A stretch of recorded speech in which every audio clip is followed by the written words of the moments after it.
for being here. Thanks for supporting the channel. We're going to get right into the video and talk about what's going on. Like the videos, you guys come in. Thanks for being here. Thanks for being here. Okay, something interesting. I'll get to that later. But like the videos, you guys come in. Thanks for tuning in. Thanks for supporting the channel. All comments are alleged, period. All comments are alleged. It's not reading it.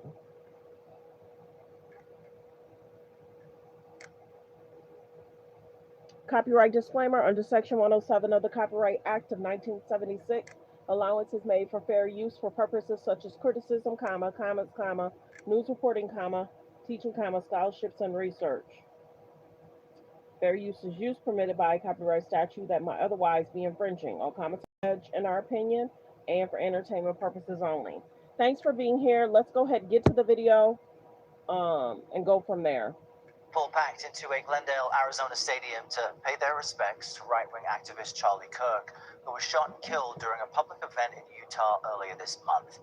Now, the speakers included President Trump, Vice President J.D. Vance, and several Republican officials. In an emotional moment in the event, Kirk's widow, Erica, vowed to carry out her husband's mission and said she forgives his alleged killer.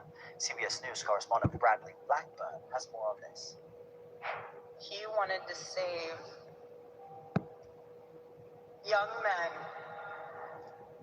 just like the one who took his life. During an emotional tribute, Erica Kirk told thousands of mourners she forgives the man accused of killing her husband, conservative activist Charlie Kirk. The answer to hate is not hate. The answer we know from the gospel is love, and always love. Moments later, President Trump took the stage and sounded a different note. That's where I disagreed with Charlie. I hate my opponent, and I don't want the best for them. I'm sorry. In his remarks, the president praised Charlie Kirk. He's a martyr now for American freedom. And veered into politics. Tariffs are making us rich again. We're going to save Chicago. The president was seen smiling and chatting with former advisor, billionaire Elon Musk, as top officials took to the stage, some issuing a call to action in Kirk's name. For Charlie, we will rebuild this United States of America to greatness. They cannot imagine what they have awakened. 27-year-old Arizona resident Harrison Stevens said the messages invigorated the crowd. People are using the term like picking up the bloody microphone that Charlie left behind. And I think that Turning Point will definitely grow. President Trump again said he plans to posthumously award Kirk the Presidential Medal of Freedom soon. Bradley Blackburn, CBS News, New York. CBS News White House correspondent Natalie Brandt joins us with more on all of this. Good morning, Natalie. You know, at moments during Sunday's memorial, it actually seemed more like a political rally. What more can you tell us about the president's remarks on social media about going after his political enemies, a message to the Attorney General?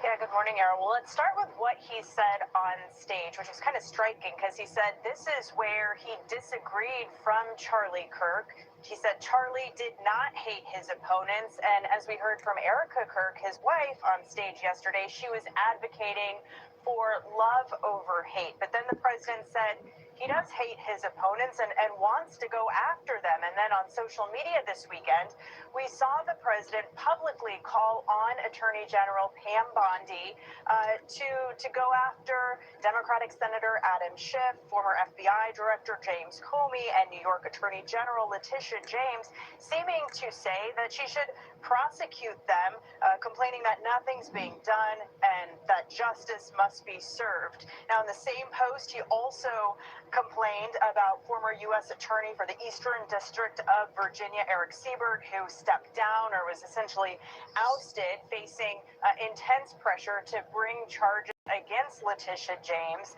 Now, interesting to note, in a second post, he went on to praise Attorney General Pam Bondi, saying she's doing a good job, noting that she's careful but smart. But, you know, legal experts, former prosecutors, they say that this apparent public pressure really undermines what's supposed to be the independence of the Department of Justice, Harold. And Trump continues to go after the media for critical coverage of him. I just want to play to our viewers what he said at the end of last week. They'll take a great story and they'll make it bad. See, I think that's really illegal, personally. So, of course, there is a First Amendment right to free speech, but what exactly is the president saying is illegal in his words? Well, Errol, you may remember he also, the day prior, had floated to reporters that, he might revoke possibly licenses, FCC licenses, to broadcast TV stations. This comes as there's growing backlash over ABC's decision to indefinitely suspend Jimmy Kimmel's show and comments, apparent pressure by the FCC commissioner, Brendan Carr, who seemed to tell stations, put them on notice following Kimmel's comments. Now, critics say that this is an assault on free speech. Even Republican Ted Cruz said that Carr's comments were, quote, dangerous as hell. And I want to read from you what the FCC's own website says, which is the First Amendment and the Communications Act expressly prohibit the commission from censoring broadcast matter. Our role in overseeing program content is very limited. Errol. A very important note to highlight. Natalie, thank you. Like the video, fair use, reaction clip.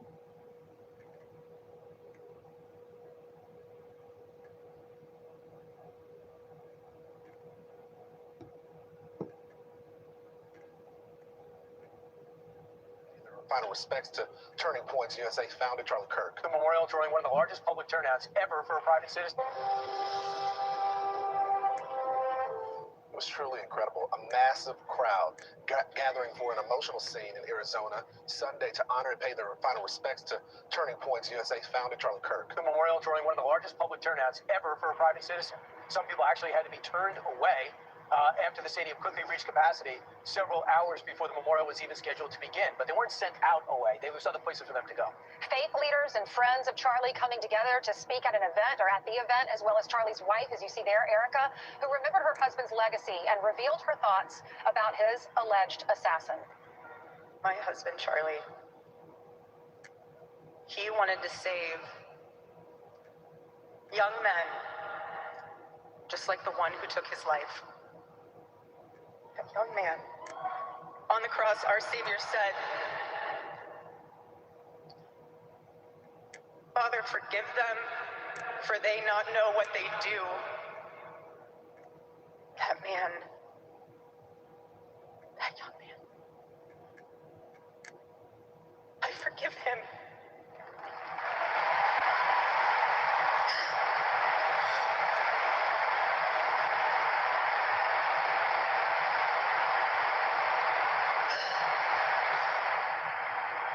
That is the moment everyone is talking about this morning. President Trump then took the stage to honor Charlie's legacy, hailing the Turning Point USA founder as one of the brightest lights of our times. America is a nation in grief, a nation in shock, and a nation in mourning. Less than 2 years ago, our country was robbed of one of the brightest lights of our times, a giant of his generation, and above all, a devoted husband, father, son, Christian, and patriot. Charles James Kirk was heinously murdered by a radicalized, cold-blooded monster for speaking the truth that was in his heart. He was violently killed because he stood for freedom and justice, for God and country, for reason and for common sense. The president then finished his touching remarks by bringing Erica Kirk back up to the stage as America the Beautiful played throughout the stadium. What a moment. I think it's important to note that the president's embrace of Erica. Erica doesn't have a father. And so that hug meant so much on many occasions. You saw her as she joined the president, I think it was about 3 or 4 times, where she just rested in the president's arms. It was a big moment. He was praised for his unwavering Christianity. He defended traditional values. He defended the family. The New York Post today, the headline is, I forgive him, with Erica hugging President Trump. Yeah, he's a girl dad.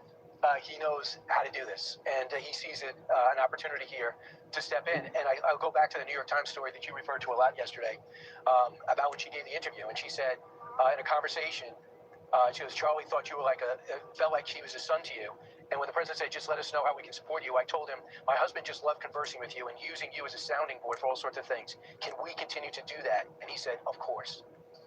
I think the moment that we all, as human beings, it really hit us in the gut is the moment she says that this guy that assassinated Charlie, he doesn't even realize that he was the target audience for Charlie. That is an individual that he wanted to save. And Ainsley, as believers, we believe in forgiveness. But it's really hard when your loved one has been assassinated. I don't think I'm there yet.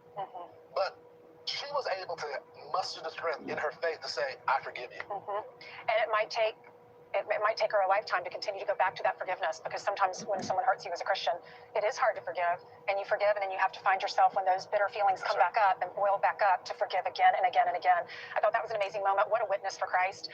I loved that their minister spoke beautifully and then did an altar call, essentially. He said, if you don't know Jesus, stand up right now. If you know him, sit down. But if you don't know him, stand up right now. And here's a barcode to scan, and you can learn more about salvation. That's like the most modern thing you could say to a phrase that goes back centuries. Right. I don't think he had. So in the church, a lot of ministers, to get people, quote, saved, they will say the salvation prayer. I think he only had 3 minutes to speak, as you were telling me, Lawrence, so he didn't have enough time for that. But at least he asked people to stand up and proclaim their first step. Correct. So Charlie is doing all of this, changing the lives of everyone. And as Donald Trump said, it doesn't help the family to know this, but more people know Charlie Kirk in death than they do in life. There were almost 100,000 people packing that stadium. There was an overflow stadium, the Desert Diamond Arena, and there were about 10,000 people there. There were another 10,000 that watched the service from viewing areas, and that doesn't count the millions of people that watched all around, not only America, but around the world. Here's more from Erica. After Charlie's assassination, we didn't see violence. We didn't see rioting.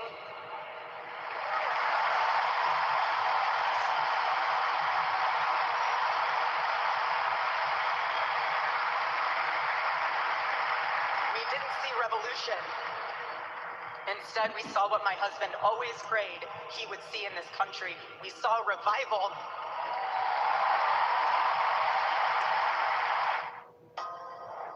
There's been a spate of home invasions. Like the video, fair use, reaction clip. Don't forget to hit subscribe, you guys. Don't forget to hit subscribe. There's about 244 in the building. Please hit subscribe and thank you. He did 100% of what he could every day. But I want you to know something. Charlie died with incomplete work, but not with unfinished business.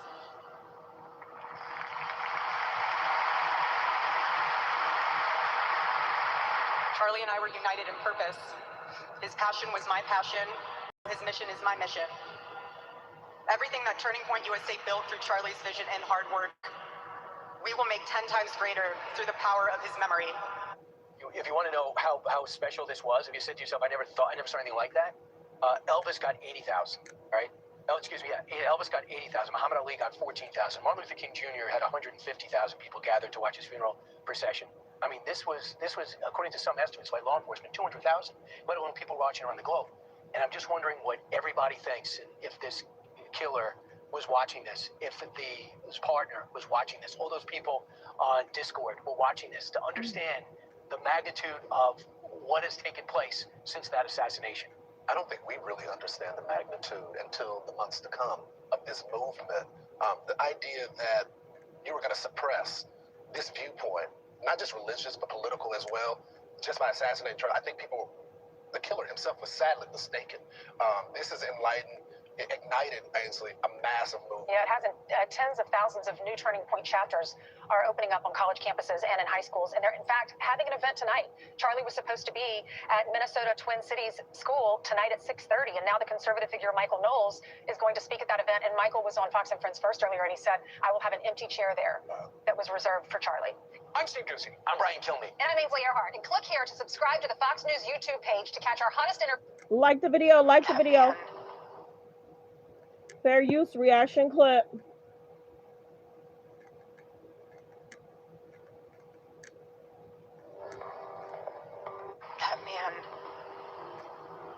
That young man, forgive him.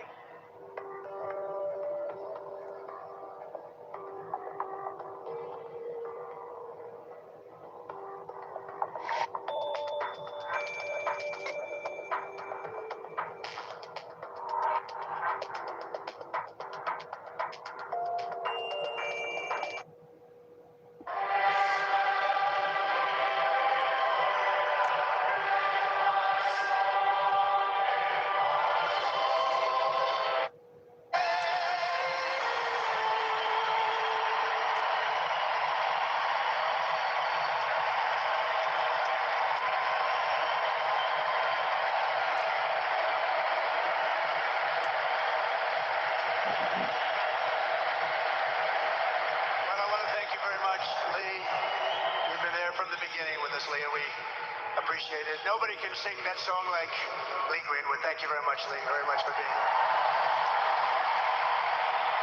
And his voice has not changed, you know? Pretty amazing. And a special thank you to Erica, because today, America is a nation in grief, a nation in shock, and a nation in mourning. Less than 2 weeks ago, our country was robbed of one of the brightest lights of our times, a giant of his generation, and above all, a devoted husband, father, son, Christian, and patriot. Charles James Kirk was heinously murdered by a radicalized, cold-blooded monster for speaking the truth that was in his heart. He was violently killed because he spoke for freedom and justice, for God and country, for reason and for common sense. He was assassinated because he lived bravely, he led boldly, and he argued brilliantly without apology. He did what was right for our nation. And so on that terrible day, September 10th, 2025, our greatest evangelist for American liberty became immortal. He's a martyr now for American freedom. I know I speak for everyone here today when I say that none of us will ever forget Charlie Kirk, and neither now will history.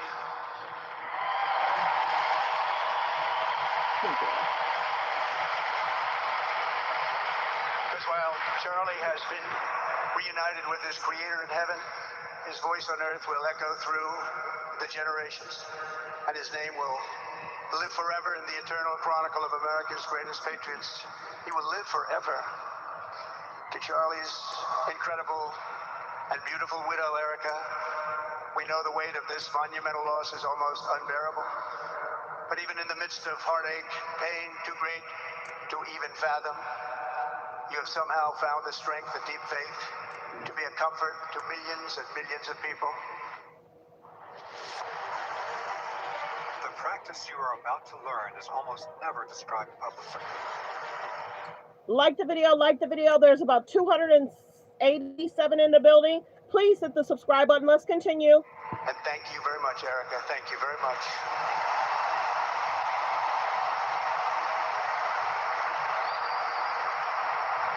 Today, an entire nation wraps its loving arms around you and beautiful children.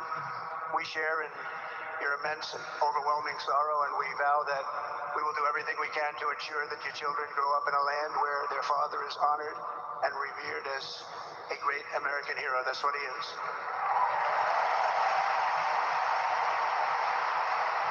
To Charlie's parents who lost their beloved son, and to the entire Kirk family, we know that no words can ever be enough to fill the void he leaves behind. That's a void that just can't be filled. But I hope the extraordinary outpouring of emotion over these past 11 days has comforted you with the knowledge that your son brought more good and love into this world in his 31 short years than most people, even very, very successful people, can bring in a lifetime.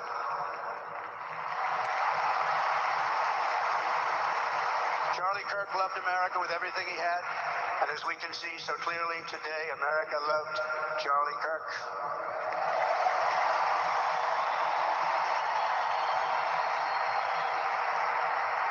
And he could always draw a big crowd. Look at this today. Look at what's gone on.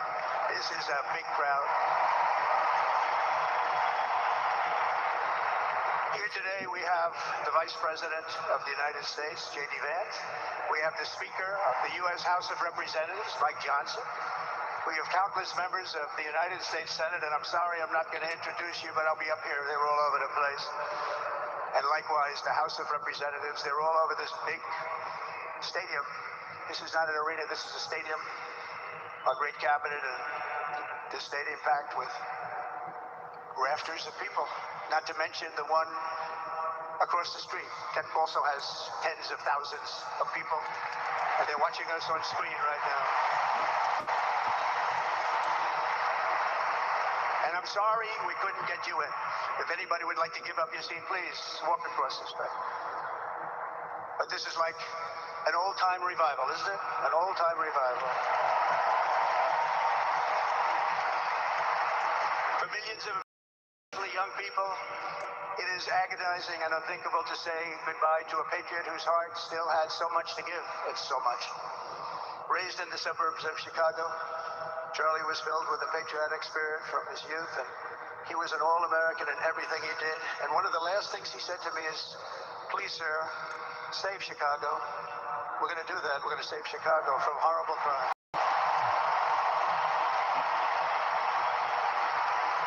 In high school, he was the quarterback of the football team and the captain of the basketball team. He was a good athlete. A lot of people don't know that about Charlie.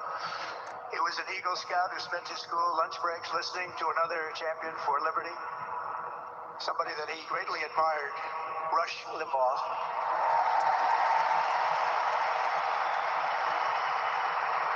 But what was even more important to Charlie than politics and service was the choice he made in the 5th grade, which he called the most important decision of his life, to become a Christian and a follower of his Savior, Jesus Christ.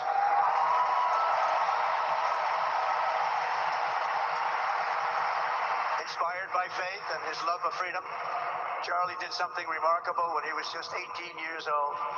On the advice of a mentor who told him to put off going to college because he was doing so well, he devoted his life to converting young people to the conservative cause. How did he do? Take a look. How did he do? In 2012, 2 days after graduating high school, and with just $1,800 in his pocket, the young man from Illinois, who no one had ever heard of, started an organization whose grand ambitions were captured in its name, Turning Point USA. Great name. If you've been waiting to apply for disability benefits, Like the video, fair use reaction clip. There's about 379 in the building. Please hit subscribe and thank you. And I have a feeling it's going to be bigger and better than ever before. Does that make sense? It's going to be bigger and better than ever before. Look at what's happening. 12 years ago, Charlie walked onto his first college campus, the very liberal University of Wisconsin at Madison. He set up a card table and put up a sign with 3 words: big government sucks. Can you believe that? That's Charlie. That day, Charlie talked to every student who approached him, most of whom were probably quite a bit older than he was. Finally, after many hours, he found the first ever Turning Point chapter leader. His first year out of high school, Charlie traveled 300 days raising money and taking his message to campuses all over the country. He lived out of his parents' basement, and they actually loved having him there. They loved Charlie. Everybody loved Charlie. And on the couches of friends and supporters, he lived off couches for 2 years, 3 years, then life started getting a little bit different, but he was always the same. For 5 years, he refused to take a paycheck, but day after day, he worked from 5 a.m. in the morning till 11 p.m. in the evening, always. His staff remembers that he wore Walmart jeans and T-shirts from the Goodwill store. Remember the Goodwill store? It wasn't easy, but Charlie wasn't in it for money at all, never has been. Money was never his thing. He was always in it for the mission. As he liked to say even back then, we have a country to save. Just what he did. Call me all the time, sir, we have a country to save. I said, Charlie, thanks very much for telling me that. I appreciate it. Charlie volunteered for my 2016 campaign and traveled the nation with my son, Don, Eric. I got to know him very well and saw immediately that Charlie was actually a master builder of people. It was Charlie who first started organizing young black conservatives hungry for support and leadership. It was Charlie who stood up for persecuted Christians and Jews on college campuses. It was Charlie who helped bring online censorship, free speech, and cancel culture to the fore of our political debate. He was right up there with me. Charlie who helped unite MAGA, and you know what MAHA is? That's right, make America healthy again. And tomorrow we're going to have one of the biggest announcements, really medically, I think, in the history of our country. We're going to be doing it with Bobby and Oz and all of the professionals. I think you're going to find it to be amazing. I think we found an answer to autism. How about that? Autism. Tomorrow we're going to be talking in the Oval Office in the White House about autism, how it happens, so we won't let it happen anymore, and how to get at least somewhat better when you have it, so that parents can help their child, their beautiful child. That's a big one. I've been bugging everybody over there, get the answer to that. You know, 20 years ago, 1 in 10,000 were born with autism. 20 years ago, the most recent survey says 1 in 12. How bad is that? That's for young boys, baby boys, but also girls a little bit better. It's about 1 in 20. But we can't, because obviously there was something really wrong, and we think we know what that is. It's going to be, I think it's going to be one of the most important news conferences I'll ever have, and I look so forward to it.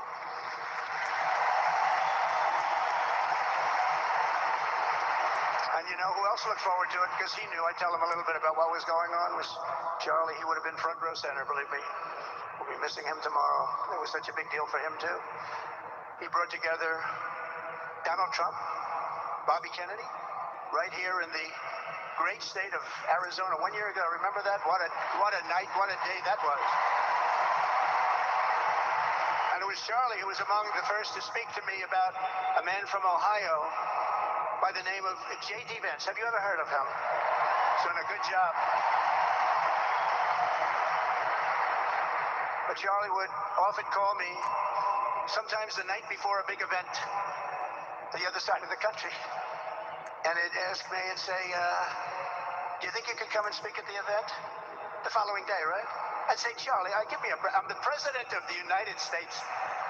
You want me to travel 4 hours by plane? And you know, sometimes I did it. He was a very good guy. He was a very convincing guy. He didn't stop, but he would ask for things like that. Sir, could you be tomorrow in California? I said, Charlie, give me a break, please. He just wouldn't stop, and he succeeded. But I almost always went because you never wanted to let Charlie down. He worked so hard, you just didn't want to let him down. I felt guilty. It'd make me feel very guilty. As president, many people asked me for things, but Charlie was one of the few who always gave more than he took. He was a giver, much more than a taker. If you were ever groomed. And a special thank you to Erica. Like the video, fair use reaction clip. Like the video as you guys come in.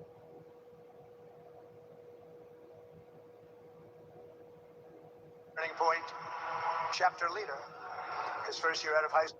Said the left, radical left lunatics, may have all the money in the world, but they could never outwork me. I will wake up as early as I need to about himself. I will stay up as late as I need to, and I will never stop fighting for our country. And he did this until his dying breath. That's what he was doing. That's what he was doing. Think of it. Wow. What a horrible moment. I was in the Oval Office when I heard they came in, and it was like a surreal experience, and terrible, terrible. I had some very big people in the Oval Office, and I was in the midst of a very important conversation for our country. Big people, the biggest. And I said, you have to leave now. When they told me that, they told me in front of a group of very powerful people. I said, you have to leave now, right now, please. Right now, you have to leave, go. By his own determination and skill, Charlie Kirk built Turning Point from his humble beginnings, the beginnings that nobody believed could ever end up something like this, into a great movement and a juggernaut of American politics. And you know, we have a massive stadium loaded up with people, but he got tremendous crowds before he had this kind of horrible news and before we had to hear what happened so terribly. He delivered more than 250 speeches a year at over 200 colleges and universities, and that was at a time when it was not really vogue to go to colleges and universities if you were a conservative. It really took great courage. And we used to talk, and I said, I think they're much more conservative than we know, and he agreed, but it just wasn't something that was happening because the radical left would do very bad things, very dangerous things. But Charlie set up chapters on 2,200 campuses and spoke at more than 1,000 churches. He launched a podcast and radio show that grew to an audience of 1 million Americans a day, one of the bigger shows on radio. And Charlie didn't just bring young people into the movement. All of a sudden, it started to grow by leaps and bounds. By 2024, we won more young people than any Republican candidate in the history of our country, including, for the first time, a majority of males under 30. Can you believe it? Remember when Republican presidential candidates would get 4%? No, we did unbelievably with young people. And he was a big, big factor. Unbelievable. But he made me work for it. Sir, you have to make a speech here, you have to make a speech there. But we did it, and we won, and our country is doing unbelievably well now. We had a country that was dead 1 year ago, and now we have the hottest country anywhere in the world. And Charlie helped us make it that. One of the great people. But through it all, the core of Charlie's message and his basic method never changed. It never really changed. He stayed the same person also. At every campus event, Charlie asked the people who disagreed with him to come forward, and instead of silencing them, he handed them a microphone and let them speak. And he convinced so many of them. It was a pretty amazing thing to watch, actually.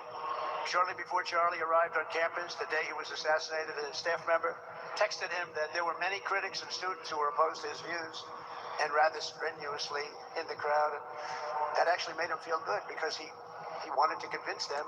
He understood. He really did. He understood what was right, and he was right about that. A lot of it was based on common sense, by the way. Charlie wrote back to the staff member saying, I'm not here to fight them. I want to know them and love them, and I want to reach them and try and lead them into a great way of life in our country. In that private moment on his dying day, we find everything we need to know about who Charlie Kirk truly was. He was a missionary with a noble spirit and a great, great purpose. He did not hate his opponents. He wanted the best for them. That's where I disagreed with Charlie. I hate my opponent, and I don't want the best for them. I'm sorry. I am sorry, Erica. But now Erica can talk to me and the whole group, and maybe they can convince me that, but I can't stand my opponent. Charlie's angry. Look at that. He's angry at me now. He wasn't interested in demonizing anyone. He was interested in persuading everyone to the ideas and principles he believed were good, right, and true.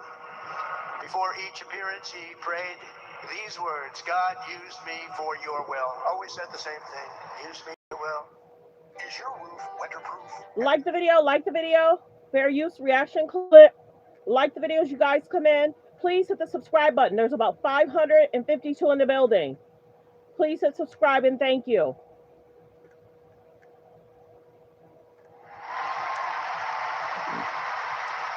And that is exactly what God did. When you think, that's exactly what he did. The more success Charlie had, and he was getting more and more successful, the more dangerous his mission became. On campuses all over the country, his quest for open dialogue was met with menacing hate. There were bomb threats, pulled fire alarms, and countless rage-filled radicals who tried to shout him down. It was nasty. I used to say, Charlie, this is nasty stuff you're doing. At one event, police had to build barricades to protect students from an angry mob of thugs. Many of these people, by the way, are paid a lot of money to do this. They're agitators. They're paid agitators. Remember that? When you see they all have the same beautifully printed sign, every sign is identical, comes out of a top-level print shop. That's not the signs that are made in somebody's basement. Those are paid for by very bad people, and hopefully we're going to be finding out through the DOJ who those people are.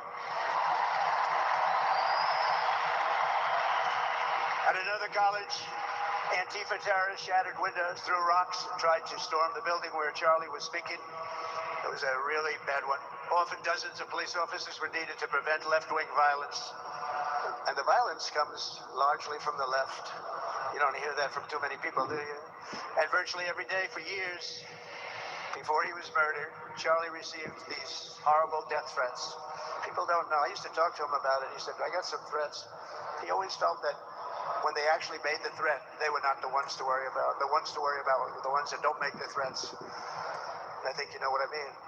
He knew the risk, but he and I shared a certain motto, never back down and never ever surrender. Just don't surrender, never back down. He believed in it so strongly. So strong. And he's right. He's totally right. The radicals and their allies in the media, sometimes referred to, as my son said, the fake news media, tried to silence Charlie for a simple reason, because he was winning, and he was winning big. He was taking over college campuses, colleges that had, in theory, only very liberal, or as they like to say, progressive. I call them liberal, but they like to call themselves, it's such a beautiful word, progressive. They're the opposite of progressive if you think about it. But they were really nasty, and he would go into these colleges. All of a sudden, within 2 years, 3 years, they turned into bastions of conservatism. It was really quite amazing to see. They lied about him because they did not want you to listen to him or to learn from him, because what he was talking about and even preaching made so much sense. Everywhere he went, he won the debates, he won the hearts, he won the minds, and yes, he won the elections for people. He helped us, he helped other people. We won the biggest election in the history of our country, I believe.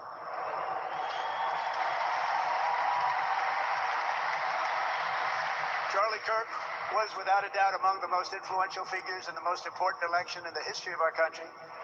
The election of, oh, that beautiful day, November 5th, 2024. Do you remember that day? It was 9 months ago.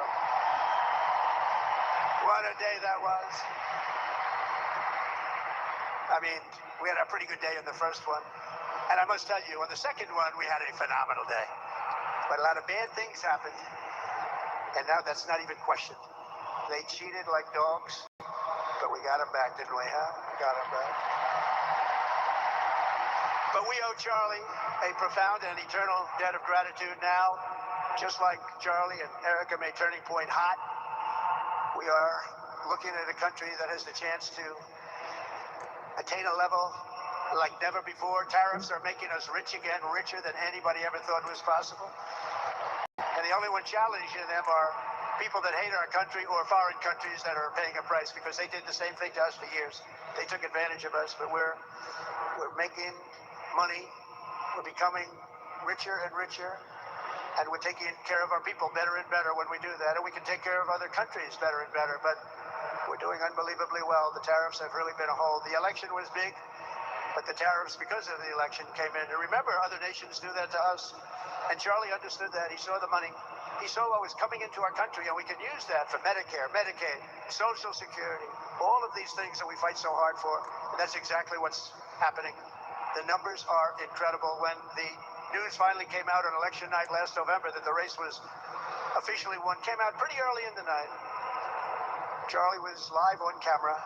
In that moment, he was overcome with emotion. I've never seen him like this. He was so happy. For a long while, he said nothing. His eyes were filled with tears, and then he buried his face in his hands and he started crying. That wasn't the Charlie I knew, but in thinking about it, it actually was the Charlie I knew, because he had a tremendous heart. He just wanted what was good for our country, and he saw us going in such a horrible direction.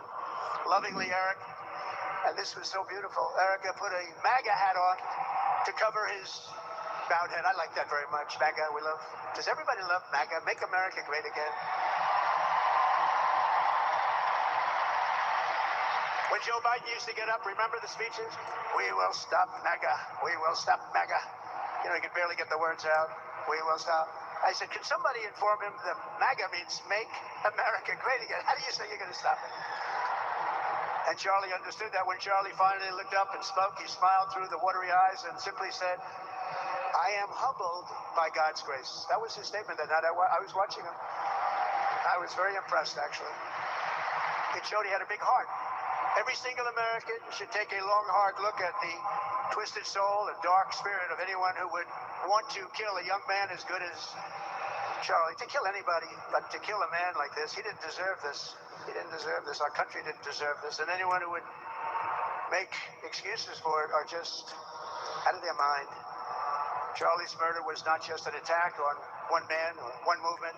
It was an attack on our entire nation. That was a horrible attack on the United States of America. It was an assault on our most sacred liberties and God-given rights. The gun was pointed at him but the bullet was aimed at all of us. That bullet was aimed at every one of us. Indeed, Charlie was killed for expressing the very ideas that virtually everyone in this arena and most other places throughout our country deeply believed in. But the assassin failed in his quest because Charlie's message has not been silenced. It now is bigger and better and stronger than ever before, and it's not even close. And it's rare that such a thing happens, but Charlie is bigger today than he was. Think about it. Just 2 weeks ago, he's bigger today than he was 2 weeks ago. Now, that may not help his friends and loved ones, of which there are so many. It may not help Erica, those beautiful children who have to suffer so horribly through this moment, but they know it's true. He's bigger now than ever before, and he's eternal. He's eternal. And I just want to say we love him. And he's looking down at us right now, and he's saying, wow, that's a great crowd. He's saying, that's a great crowd. And it's a great crowd of patriots. But that's why I will soon award Charlie the nation's highest civilian honor, the Presidential Medal of Freedom. It's the highest civilian honor. Like the video, like the video. Bring your team's best. There's about 304 in the building. Please hit the subscribe button. Please hit the subscribe button. Continue to hit the like button. Thanks for being here, everyone. Let's continue. Fair use reaction clip.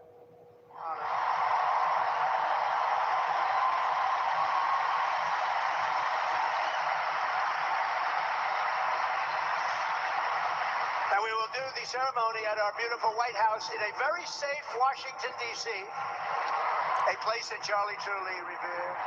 Yeah, we stopped the crime in Washington. Took 12 days. Now you can go to restaurants. You can walk down the middle of the street with your wife. You can have your wife walk alone down the middle of the street. She's going to be in good shape. What a difference. What a difference good management really makes. But I'm so proud of that. Washington, D.C. You know, it's one of the worst in the nation, in the world.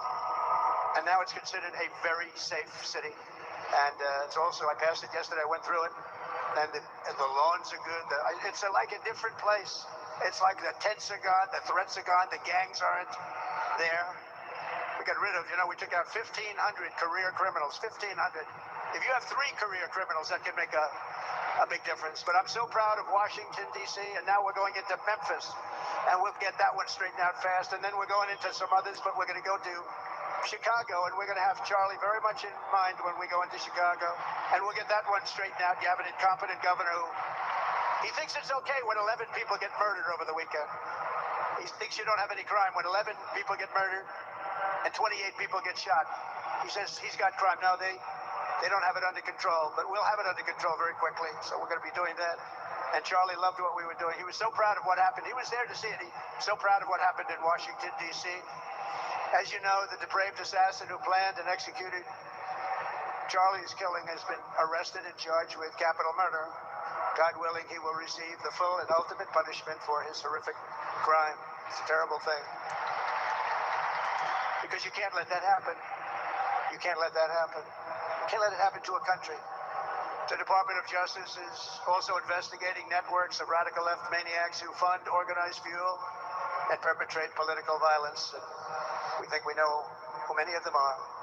But law enforcement can only be the beginning of our response to Charlie's murder.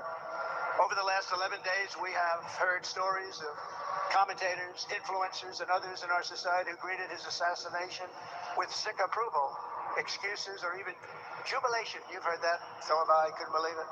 Some of the very same people who spent the last 8 years trying to sit in moral judgment of anyone who disagreed with them about politics suddenly. There's about 304 in the building. Please hit the subscribe button. We're trying to hit 50K by next month.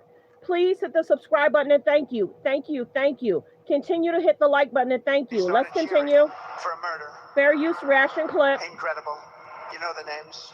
They're major losers, by the way. That will be proven out in a short period of time. Some of the very people who call you a hater for using the wrong pronoun were filled with glee at the killing of a father with 2 beautiful young children. And the same commentators who this week are screaming fascism over a canceled late-night TV show where the anchor had no talent and no ratings. Last week were implying that Charlie Kirk deserved what happened to him. No side in American politics has a monopoly of disturbed or misguided people. But there's one part of our political community which believes they have a monopoly on truth, goodness, and virtues. They have also a monopoly on power, thought, and speech. Well, that's not happening anymore. We've turned that corner very quickly.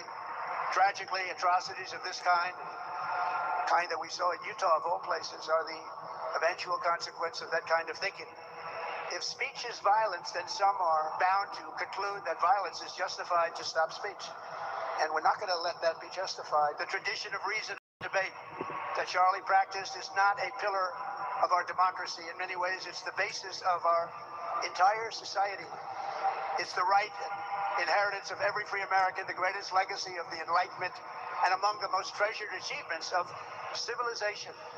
We will defend it at all costs, and we will carry forward the torch of liberty that Charlie Kirk held so proud and so high. He was so proud, and he did hold that torch high. We will never, ever let it fail. We will never let it fail. But we're going to raise it higher than ever before. It's going to be raised, and this is the beginning. Perhaps it should be no surprise that Charlie, who spent his life speaking with the critics of these traditions, ultimately became convinced that we needed not just a political realignment, but also a spiritual reawakening. We did. And we have to bring back religion to America, because without borders, law and order, and religion, you really don't have a country anymore. We want religion brought back to America. We want to bring God back into our beautiful USA like never before. We want God back. Charlie would have been so pleased to hear his friends and colleagues today giving testimony and giving glory to God. Within minutes of the gunshot in Utah, millions of Americans, young and old, heard the news and dropped to their knees and started praying. Even many who rarely prayed asked God for a miracle. Please, God, save Charlie. But although Charlie's time with us on earth has ended, those prayers for a miracle have already been answered. Look at what's happening. Look at what's happening. In the days since Charlie's death, we've seen how his legacy has touched so many millions around the world. In Calgary, Canada, thousands gathered at City Hall to sing the American national anthem and raise up posters with the name Charlie Kirk. In Seoul, South Korea, crowds gathered to wave American flags and shout, "We are for Charlie Kirk." His memory has been honored in the streets of Berlin, Warsaw, Vienna, Sydney, Madrid, London, Tel Aviv, and all over the world. So beautiful to watch. A man as far away as rural Australia texted a pastor, "I'm going to come to church tomorrow for the first time ever." The pastor asked, "Why is that?" The man replied, "Because of Charlie Kirk." Can you imagine? The lesson of Charlie's life is that you should never underestimate what one person can do with a good heart, a righteous cause, a cheerful spirit, and the will to fight, fight, fight. Have to fight. We're saving our country. And Charlie's a big factor, such a big factor. Charlie Kirk started with only an idea to change minds on college campuses, and instead he ended up with a far greater achievement, changing history. Changed history. Today, Charlie Kirk rests in glory in heaven for all eternity. He has gone from speaking on campuses in Wisconsin to kneeling at the throne of God, where he is right now. There's about 299 in the building. Please hit the subscribe button and thank you. We're almost at our quota. 50 more people, 60 more people to hit the subscribe button and thank you. We grieve for the friend and leader that we have lost, but we go forward strengthened by his faith, bolstered by his courage, and inspired by his example to defend the country he lived for the freedoms he died for, and the values in which he so deeply believed. He believed in values that we should all believe. Charlie created something very special. It's called Turning Point USA. And under the leadership and love of Erica, it will become bigger and better and stronger than ever before.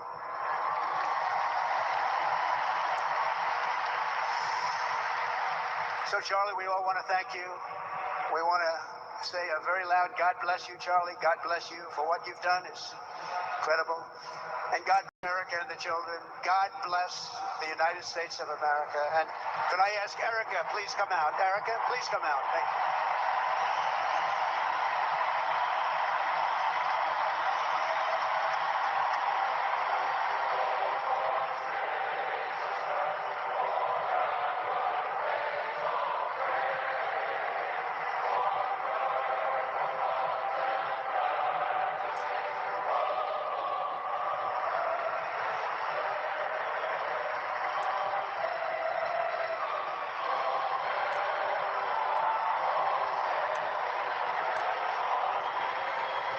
So, of course, that's when she came out. Please hit the subscribe button. There's about 261 in the building. We've almost met our goal for today. I thank you all for being here. I have some things I have to take care of. I will come back in about 2 hours. There's many people that spoke at the event. Prayers go out to friends and family. Not easy losing a loved one. So prayers go out to the friends and family. I appreciate you all for being here. Thanks for supporting the channel. Continue to hit the like button and the subscribe button. I thank you all for being here. Copyright disclaimer: under Section 107 of the Copyright Act of 1976, allowance is made for fair use for purposes such as criticism, comments, news reporting, teaching, scholarships, and research. Fair use is used permitted by a copyright statute that might otherwise be infringing. All comments are alleged, in our opinion, and for entertainment purposes only. Thanks for being here. Focus on healthy, safe relationships, and I will see you guys in 2 to 3 hours. So I'll be going live again around, 12 or 1. Thanks for being here, everyone. Have a great day. Focus on healthy, safe relationships. Be around loving and kind people. Goodbye. Be blessed.